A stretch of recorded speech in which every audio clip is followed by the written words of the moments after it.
Hello, everyone. Good morning. Welcome to the Resilience Reef for Managing Chronic Health Conditions. I'm Karen Bartle, and I'm the host of the show. It is a show where we share strategies of resilience. We share stories, people's stories of how they've dealt with their chronic illness, injury, or disease in their lives. And how they've built resilience to, stay in there for the long term. When you've got a chronic illness, it's not like an acute illness, which you have like a cold or a flu or a bit of a chest infection. When you've got a chronic illness or a disease, or an injury indeed, you've got it for the long term, usually 6+ months. But for some of us who have diseases, they can go on for years and years and years. And we're pretty insidious in that, we have to keep taking medication just in case we haven't solved the disease yet, in case it's still active in the background. And we have to keep preventatively or kind of managing the disease in a way that we can go into remission, we can be medication free, but some of them take an awful long time. And sometimes people take medications for life, depending on their condition, and have to have pretty serious surgery and all kinds of things. So we know this is why I started this show, because I love helping people. My background is health psychology, and I love the idea of promoting, good health and preventing disease. And there are so many ways we can do that. And it's not rocket science, but we are people and we have minds. And unfortunately, when we have minds, we perceive and respond to things in ways which aren't necessarily the right thing for us, or and can sometimes be detrimental. So I'm particularly a cognitive behavioral hypnotherapist as well. So I like to look at the way people think, and I like to look at and analyze the way people speak, because a lot of the language we use is reflecting our thoughts, the way we're thinking about things. And the way we think about things is leaked through the language that we use. One of the things that I've really noticed doing this show, and to speaking with a lot of people who are either in the early stages, the mid or the late stages of dealing with a chronic illness, is there is a difference in the language that we use when we're chronically ill. And a lot of the early language that we use, and the thought processing that we use and have when we're first diagnosed with a disease or an illness, is quite different to when we progress to more later stages, where we've found strategies of resilience and coping, and being able to build those strengths within us, those resources within us, to be able to figure out how we deal with it. And we can predict a lot more. We can control a lot more of the things that we're dealing with. And we go through this stage and a sense of acceptance that it is what it is. I have to go through what I have to go through, and in order for the outcome to be what it is. And there is a definite shift in people's perceptions and their responses to how they deal with their illness. Today's show was going to be about pain, because pain is a huge problem in society for everyone. It takes no prisoners. We have a human condition to experience pain, unfortunately, and there is no magic bullet right now to solve pain infinitely. And so there are very few people in this world who have serious conditions, where they don't experience any pain at all. Even if they put their hand on a cooker ring that is burning hot, they can't experience that pain. But that is very rare. We don't have many folk around, and it is quite dangerous for people who have that condition, because they will put themselves in situations and cause a lot of damage. So very few of us escape having pain, whether that's acute pain, if we're dealing with banging your thumb with a hammer, as I do many times when I'm hammering some stakes into the garden. Or, just banging your toe on something, trapping your finger in a door. I've done that too. that really hurts. But they, right through to, pain that we're dealing, some people are dealing with chronic debilitating pain on a daily basis, regardless of the medications they're taking. And often the medications that we take for pain cause us to become resistant to managing pain. So often, people can take some severely heavy-duty drugs to manage pain, but yet at the same time that they're becoming resistant or intolerant or tolerant to them. And so they don't work for a lot of the time. So we have to be careful there too. So it is a condition, but what we do know is that individuals experience pain in very different ways. It is a very individual, subjective experience because two people with exactly the same condition can experience different levels of pain and an ability to cope with that pain better. So we know that the way we think and the way we emote and the way we behave, behaving as well as using our language and our language feeding back into our thoughts, is that that kind of process is different for different people.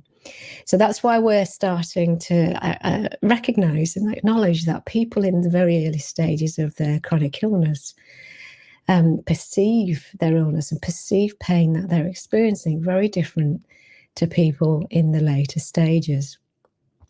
Another thing that increases the intensity and the severity of pain is our thoughts. If you're getting angry and you're not willing to accept that pain is a problem for you, you start to increase your stress response in your body, and your stress response is it's kind of it promotes a fight or flight response. So it gives you the energy, the impetus to, deal with a situation as best you can fast. But what it also does is it increases the intensity or our ability to experience pain in a weird way. Because really, when you're fighting a tiger, you don't want to feel pain. You want to get out of there fast. But what it does is it heightens our attention and our body's ability to cope with pain. So if you're a very stressed person, or you're dealing with anxiety, or you have a lot of anger and bitterness and lack of acceptance and forgiveness in your life, then the chances are you're going to experience pain a lot more severely and more frequently than somebody who is very the opposite, who is finding ways to stay calm, to access the branch of the autonomic system called the parasympathetic nervous system, which calms everything down. If you can access that part of it rather than the sympathetic nervous system, you're highly likely to do better in managing pain. So that's what I do in terms of a lot of what I do as a cognitive behavioral hypnotherapist is we talk about the mind and how it influences the body. The pain isn't just a physical thing. You don't have this pain happening in your body and suddenly you think, oh, I better take a pill for that, because what you might find is that there's a whole chain of events that are exacerbating that pain. So we acknowledge that our brain, our mind, influences our body and vice versa. And it's a holistic approach to managing pain when you're dealing with using hypnotherapy actually for managing pain. So it's a great way to do it. It manages it on many levels. And there's lots and lots of things we can do. What happens is when you're in a hypnotic trance, actually, people who come in and are really debilitated even by pain, either through an illness or an injury or a disease, once they go into that state of trance where they're basically switching off the sympathetic nervous system and accessing the parasympathetic nervous system, they're basically de-arousing their body, they're dampening everything down, which means that in a very short period of time, they're experiencing no pain whatsoever. And that's a great thing because when you don't feel pain, you manage to realize that your body is okay not being in pain, and you don't have to worry about that. And and it doesn't make you mad or sad or depressed or angry, you can relax without the pain. And it's like a refuge. It's a huge respite for people who want to feel better. Now, today, we were going to, as I say, we're talking about pain. And today, my guest has just joined me. So I'm going to bring her in. And hello, Joyce. How are you? Hi, good morning. Very well, thank you. Can you hear me okay? I can hear you great. We are live right now. So I was just introducing pain. So welcome to the show. So I've just been talking about pain a little bit. So, while you joined us. So now I'm going to introduce Joyce, who is a wonderful guest to talk about pain. So she is a clinical pharmacist, an award-winning one actually, and a pain educator and a pain program developer. It's going to be interesting, your take on it, because, my stereotypes, and I guess a lot of people's stereotypes of pharmacists, is that they stand behind counters in big, huge warehouses and dispense, with white coats on and dispense medications. And that's all they're interested in. But I know you're going to share something which might blow that whole concept out of the water. So you are educated and trained as a pharmacist, but you are a pharmacist with a bit of a difference. Tell us about that. Yes. Thank you so much for having me, and hi to everybody today. Absolutely. So I am trained as a clinical pharmacist and a community pharmacist. And the clinical part is more because I did a lot of work, extension work, I should say, in being able to be a consultant pharmacist, which allows us to, back in the days and still currently, support GPs a little bit closer, and also support aged care facilities, a little bit closer. So primarily some 20 over years now, I was really in that field of clinical pharmacy as well as community. And yes, that's the white coat behind the counter, dishing out medicines. And I must say, admittedly and guiltily, back in the days, we were taught that to relieve pain, just give the painkillers, or pain relievers. I remember, and so many times I still reflect on going, oh dear, those moments where I just said, why don't we just increase this dose? So I've been there, and I certainly would absolutely 100% put up my hand on having been probably part of the problem that we see today. Science changed, and some 10 years ago, I realized, hang on, the science is changing on this. And no, I don't think it's a right thing to do. So consequently, I instead went into more a field of de-prescribing. Now, it sounds easy to do. It's like, well, if you start something, like how much training do you need to do that, right? That's right. So, however, the problem is it's not so easy because people are very complex. There is a certain dependency and reliance on medication. The body is a very complex body. And therefore, when you have no other tools and skills to help people to manage pain with, the medication seems like the one and only option. And admittedly, they do have a very good initial effect. But they don't last. And our body works that out pretty quickly. And so the Pandora's box opened, and I went, hang on, have to think differently, learn everything again, look at how we can do this better for people. And that started the new pharmacist journey. That's awesome. Do you think traditional training for pharmacists is still as it was when you trained, or do you think they're incorporating the idea that, holistic approaches are necessary, or is it still traditional? It's getting better, but one must understand that we are scientifically trained. So scientifically trained, and for very, very important reasons, other fields of, disease state management, we have to know our drugs, and life does revolve around medications. And for most disease states, medicines are there for a good use. I can't think of any disease state that isn't managed by majority of the time Yeah. our amazing medicine. So I think, yes, that's front and center, but in some disease states, like uniquely, actually, now that you ask that question, uniquely, probably pain would be one of those areas where less and less so we're wanting to go to the medicines as compared to some other disease states. So when you look at diabetes, medicines are still very front and center and doing an incredible job. Mind you, lifestyle modification is now equally as important in some of the evidence we're seeing as well. So are universities changing that? Well, I don't think enough, especially in courses that are more, pharmacology based, drug based, like a pharmacy course. And you would want a pharmacist to know their drugs. So predominantly, you Of want to course. make sure that their course isn't just about how to lifestyle manage. We leave that Yeah. to the exercise physiologist or the diabetes educator or even the psychologist. But that said, I think it could do better in making it more holistic. Yes.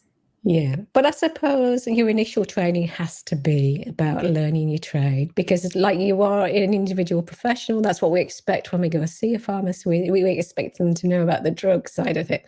And I suppose the extra stuff comes with CPD, continuing professional development, where people like yourself have educated yourself to be an educator on, well, I'm sensing that a lot of the people that I'm working with are not responding, especially in the later stages of having pain. Early on, it's really terrific. People are feeling on top of the world. It solves everybody's problems, but then they start to become intolerant of it, or it's so dependent on it that it's not actually doing what it needs to do anymore. And so, for you in a clinical environment, it's saying, I need more as an educator. I need more to But in I my think toolkit. probably more than sort of seeing it as just lifestyle or categorically as medicines, or even the word sort of, I suppose holistic gets a bit closer to that. But then when you say holistic, people sort of think, oh, you've got to be, breathing with the fairies. I like to see it as doing pharmacology or doing pharmacy in what I call a whole person approach. Yeah, yeah. So you're looking at that in the whole person. And that's, I think, the really key to hopefully, universities nailing that in a little bit more would be awesome. But that's certainly how I teach it. Yeah. And I think you can problem solve better. Yeah, absolutely. Before you came on the show, Joyce, I was just talking about, because I use a lot of cognitive behavioral work, and especially in the hypnosis that I use, and also working with chronic illness and health for a long time, and noticing the patterns and the differences in the way we perceive pain, especially with a chronic illness, a disease where you're in it for the long while, and how people's language patterns, their thought patterns, their perceptions and responses to things like pain is very different in the very early stages to what they experience when they've settled in a while and figured out, what causes it, what triggers it, what exacerbates it, what's the consequences of it. And I just want, to get your perspective on that, because that's something I've noticed in my work is people's perceptions and responses are very different. They can have exactly the same disease, be exactly sometimes at the very same stage of that disease, but dealing with it very differently. And I know that's something you're interested in as well, isn't it? That individual difference in perception and how that affects our pain. Absolutely. So there is, without a doubt, I think we need to accept the fact that, and I think everybody would agree that no one person is alike with another person. They, even within the family, they're very different. We're all born with our DNA of a unique coding. So we've got to really embrace, I think, the uniqueness of everyone. That can sometimes be deemed as positive or a negative, but I prefer to see that as a positive. I think everyone's special and unique.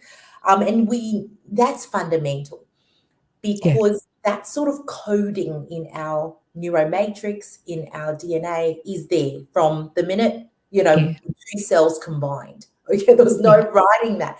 thereafter, that influences a lot of things. That influences our personality, who we're going to be. Are we outgoing? Are we not outgoing? And from that, and even if we're female or male. So research has more and more identified that DNA matters, and that DNA does influence how we cope with pain, how we perceive it, and how we, write the journey of the good and the not so good. Yeah. Now, though, having said that, oh, that's our coding, so oh my gosh, that's our lot in life, not so. Research has also shown that while we can't always change every DNA, we can certainly work towards helping to influence some of that DNA for the better. And that's where learning, or before learning, being self-aware. Yeah. And it often, self-awareness isn't just sort of some pin drop that comes from the sky and sort of go, oh, I'm suddenly self-aware. It takes usually people around you to make you self-aware, people you trust. So I think being aware of perhaps any faultiness in DNA would be a good start. Having people help you to be on that journey, people you trust. Now, these are easy to say, not easy to do, by the way. So it's easy for me to go, here's your shopping list, off you go. But I acknowledge and respect that it's not easy, and some people do find a lifetime doing that. But we do know that individuality and that question of going, well, if you've got osteoarthritis and you've got osteoarthritis, what's making you, run for the Olympics, and what's making you, and we see in the Paralympian stories, again and again, it's like, what's keeping you at home, in front of Netflix, and what's keeping you from, what's not keeping you from being a Paralympian, come on. We don't even have to be that drastic in story. But the fact is that, it comes back to the DNA, the environment around us, whether we're male or female, and other contributing factors around us. Yeah, I think that's so true. And culturally, I know cross-culturally, we experience pain very different depending on what culture we live in. I mean, there are some cultures that will put themselves through horrific, painful rituals for the sake of their tribe or the way that they live, and changing from childhood to manhood. And one of the other things I must point out, Karen, I'm sorry to quickly interrupt you, is systems. So systems, we all live in a system, whether we like it or don't like it. Even if you're in a tribe, you're in a tribal system. If you're in a country, you're under the, government system. So the systems, one has to also be aware when we talk about health and response to health. The systems do also influence how that's managed. And as you say, culturally, across cultures and countries, because I do work quite globally as well with many cultures, from Europeans to Southeast Asians, even to Americans, you see the different cultures, but the systems in the culture. And that has another level. It is. It's what their go-to thing is for pain. Their perceptions of pain and what it's. I think we're in a culture, certainly in Australia, UK, America, where the first protocol is this pharmacological process, and a lot of people don't get the other stuff until way down the line, and when everything else has failed, instead of kind of getting it in the early days to help people build resilience and strategies to manage pain in a more psychological, social psychological way. Yep, totally agree. I do. And what's available? So the systems help us to access things. For example, in Southeast Asia, your massage man, and I'm not saying that's the treatment for all pains, but sometimes, you just need to have some sensorial input, through your skin. And the skin is an incredible organ wrapping all of us up. It's our first part of protection. And the access for that, it's down the road. It's $20. It's very accessible. You get talked to, you get touched, Sure, you go home and pain might come again. And again, I'm not saying that that's the modality of my choice, but I'm just saying the excess of that. To be really honest, in places like Vietnam, it's a dream to even go and see your doctor. You can't. It's only for the rich. You can't. The lay person can't. To allay pain, they go and help someone else with their jobs to take their minds of it. They go next door and they pound some ginger. It's so interesting. I've talked to so many It people. is. It really is. It's the most fascinating thing I do on holidays. Go and talk to the locals and how they perceive pain. It is fascinating. And we can learn so much, I think, from different cultures and and how people do it. Because you know what, it might sound a crazy idea, going distracting yourself, pounding a bit of ginger, but you know what? I can't tell you how many times I've got in flow with something and completely forgot about my disease symptoms. Absolutely. Like they never existed. Yeah. Because you're doing something else that is taking your mind, and that suggests that we are able to, in a lot of ways, to control it, doesn't it? Absolutely, it does, and it can be, and we see that time and time again. And we need to use the power of that. I think one of the things, unfortunately, people, when they feel like they get results from that, they feel quietly somewhere that, oh, the pain must be in my head, so I must be making this up.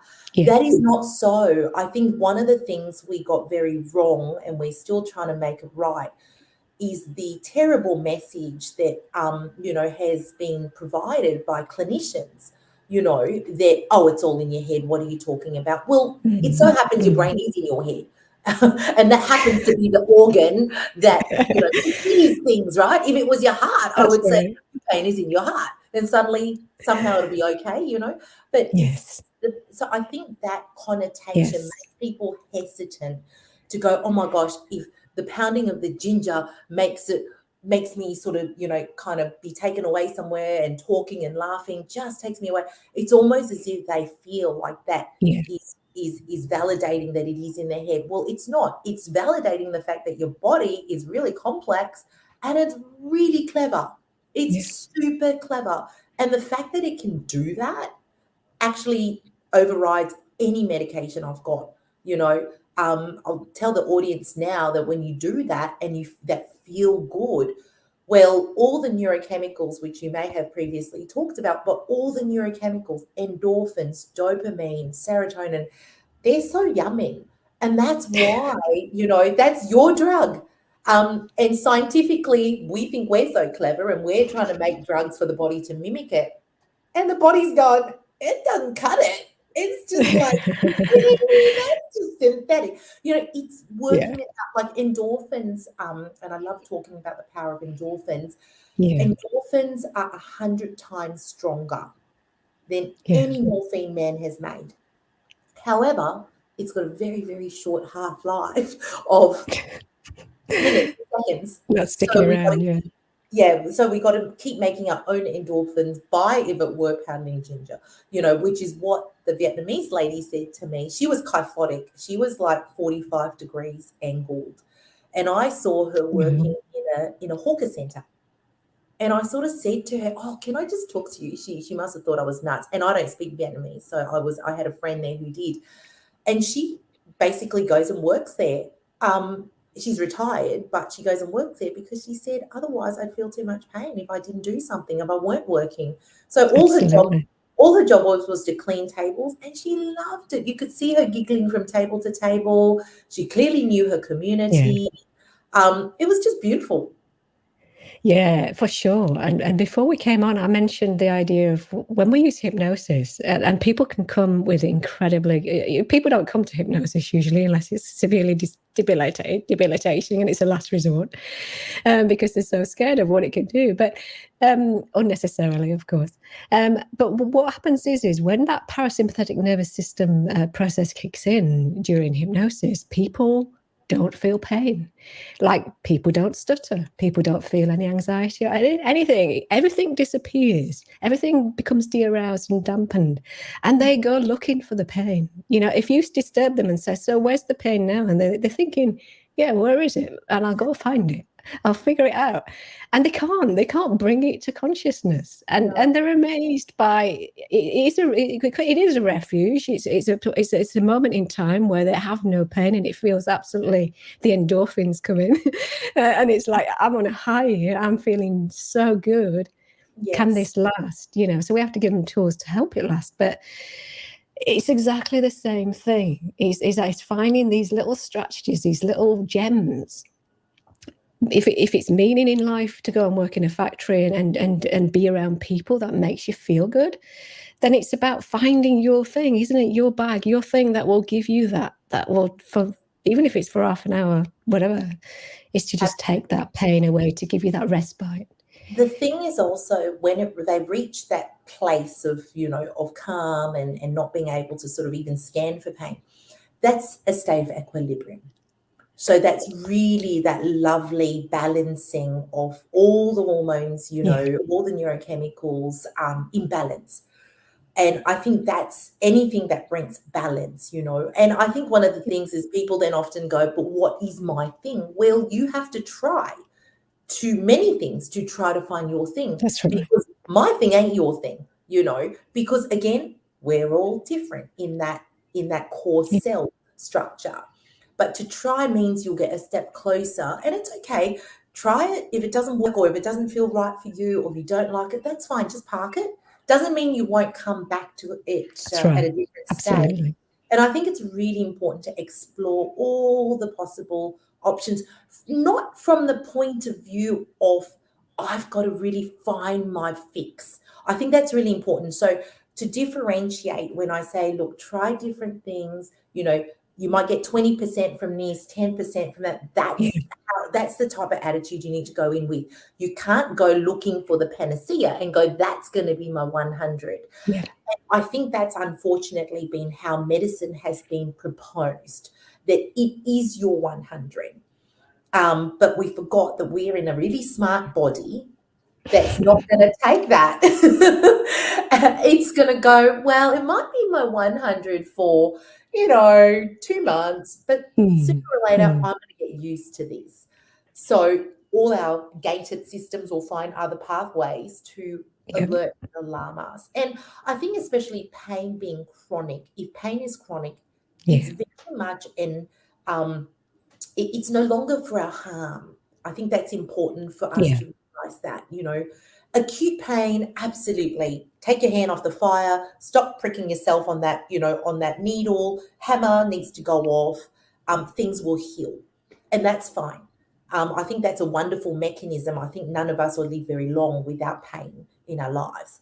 But it's when it starts to maladapt, change, the emotions are affected, livelihood gets affected, becomes chronic. That's when we need to sort of step and go, whoa, this is now different. I need to work differently with it. Yeah. And so the drugs are okay in that early, as you say, that acute stuff, but there's a time limit. And some people's DNA, unfortunately, though, and this is where the awareness needs to come in, some people's DNA or historical family traits will tell you that they have a high risk of going acute to chronic. So that's when early implementation of strategies need to come in, because you can stop that trajectory or limit. Yeah, absolutely. It's about, again, the awareness thing, understanding what's gone in through the generations, what are your family experiencing, and how has their trajectory of pain gone, and how can you get in there a bit earlier than they did to manage it in a quicker space of time, at least get the strategies in place. Do you know what, Joyce? This has been such an amazing show. It's so great to hear your wisdom, and it's so refreshing. I've got to be honest. I am so amazed and refreshed. And I suppose that's being international for you. You're experiencing different cultures all the time, and you're getting a sense and a different perception depending on where you look and where you go. So. Yeah, and I must say, as a pharmacist, I almost don't know who I am anymore, because I don't feel like I don't feel like a bona fide pharmacist. I've gone so far from being fairly, and I'm not saying that my peers aren't, but I really went into the space of educating about this and then creating obviously pathways and programs for people to be able to engage in with this space, So we've done regional STEM work, which is one of the problems I think that pain is still experiencing right now from a systems approach. So we can educate people all we like, and I think that's awesome. We can certainly, talk to the high heels about, the changes in DNA and all the above. One of the things that I think is lacking still, which is, the part where I think more needs to be done in, is having services, programs, available to help people to bring it all together. So it's not that people want drugs, and which unfortunately they're very stigmatized on. People don't want that. So many of my patients say, look, if you gave me something else to learn, I would look at, okay, but it's got to be something decent. Okay, no problem. which is very good. I'm glad they have that. It is good. That's stunning. Yeah, because demanding a good standard is nothing wrong to be. If you're a consumer demanding a good standard, please keep going, because the standard, it's far too low, I'm sorry to say. And I'm a consumer myself, don't forget. So I demand that standard. So I want, everybody demanding that standard, because it's the only way we can raise standards, right? Yeah, absolutely. I mean, it's all about the Consumer choice. Yeah, for sure. And if you're educated and if you ask questions, not to be a smarty pants, but if you ask questions with curiosity, if you look at the right places where you can get information from, I think that's a really good start. However, we still do lack helping people to kind of have, ways of bringing it all together, whether that's from programs or whether that's from, as I said, individuals like yourself, or whether it's from collaboration with good stakeholders. Those things are probably still not well pathway developed. And the problem is, when you're already suffering chronicity, it is hard to, get the cognitive complexities required to pull all that together. For sure. The capacity is very low in the early days. Yeah, early days, but that navigation is still very much lacking. Yeah, for sure. Well, you are doing a superb, stunning job in making that point in society with your programs and with your educating. And I can only say, keep going, keep doing the great work that you're doing. I'm going to keep doing this show until I can not do it anymore, because I love the idea of people sharing some alternative ways of dealing with things, whether that's drugs or holistic ways or whatever it might be. Like you say, that individual's got to find whatever it is that works for them, that helps them to cope and to manage in the long term. We know that if we manage psychologically, we know that we can manage physically. The disease gets better if we can psychologically manage it better. Yeah. One of the very, very, very hopeful things, and I really, really, this is not an overclaim, but I do know of the research that's going on in, universities, in institutions around the world. And Australia, I must say, lead reasonably well in that stage, on the world stage. I will say that we are certainly understanding pain way more than we ever have been. The speed of understanding is there. That doesn't mean we're all going to be finding this magic drug. Not at all. It means that we are able to destigmatize it. And, number one, I think that's really important. Absolutely. Yeah. Because, we all feel invalidated. That's not great. There are absolute efforts to try to change the clinical community to be more whole person. There are, of course, limitations, because systems aren't always helpful for working in that way. So a clinician might really heart and soul want to, but then sometimes the systems are very demanding to put the stress on them to not be able to always do it that way. But I believe there's a genuine effort to try. And I suppose what that means is if the science matches the practice, which that convergence is becoming less and less of a chasm, it still will take years. What that means is by you yourself not relying on the system, but you yourself starting to just implement all the different little bits that you can grab here, there, everywhere, you're going to create change for your pain.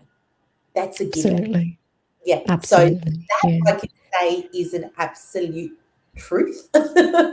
And Well, we know for sure doing nothing is not an option. If we leave it up to the medics, we'll be waiting forever. We have to take correct, control of yeah.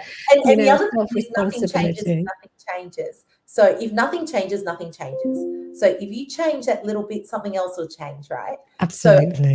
So I think those metaphors, while they sound so cliche, they're actually very consistent with science. Absolutely. Can't agree more. I really can't. Superb. Well, that's all we've got time for today. I could talk forever with you, Joyce. You're so mesmerizing. You've got so much to say, and I'm sure there's so much more. So I'm going to share this show around. I think people need to see it and need to, absorb it a little bit more. I think we keep saying things, and each time we say something, they absorb it a little bit more. And the more people are saying the same thing, the better it gets. Absolutely. Repetition is.